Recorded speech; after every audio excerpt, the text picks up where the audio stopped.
Préparer une présentation PowerPoint, concevoir une formation en ligne, rédiger un syllabus, élaborer des fiches pédagogiques, développer un logiciel éducatif.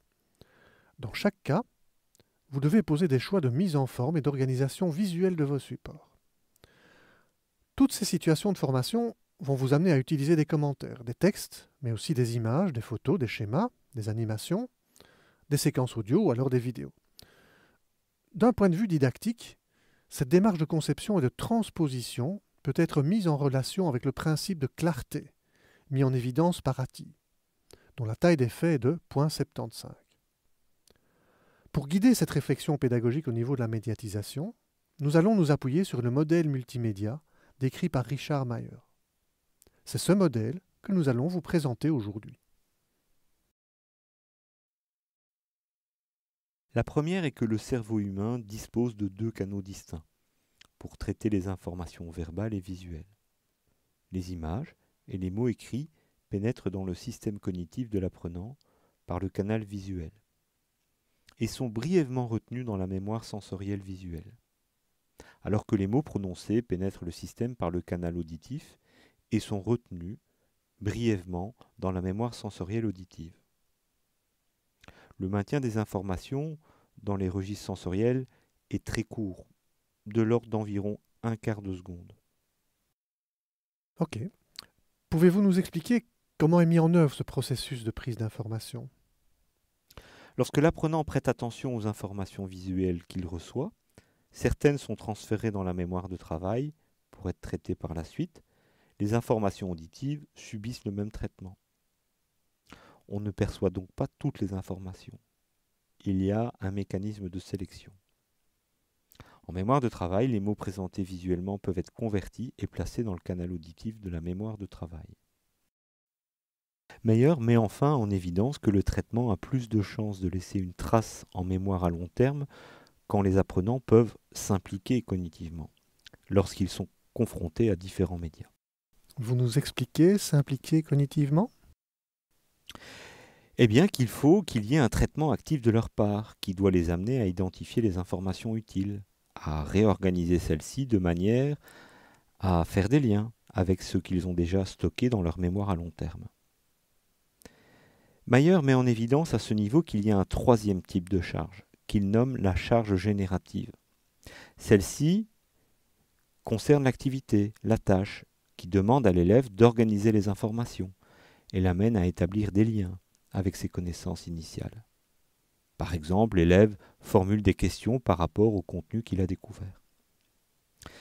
Cette charge est utile à l'apprentissage si elle porte sur des éléments essentiels pour développer la compétence visée et si elle inhibe les aspects accessoires. Elle permet l'élaboration de nouvelles représentations et de nouveaux liens entre les connaissances. Pour faciliter ce processus d'encodage et de stockage, Mayer a proposé, à partir d'une série d'expériences réalisées dans différents domaines de connaissances, une série de principes à prendre en compte quand on conçoit des supports d'apprentissage.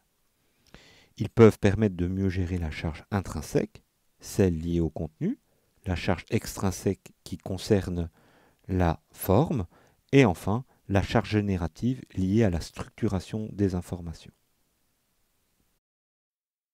Le premier principe qu'il développe concerne la combinaison des médias.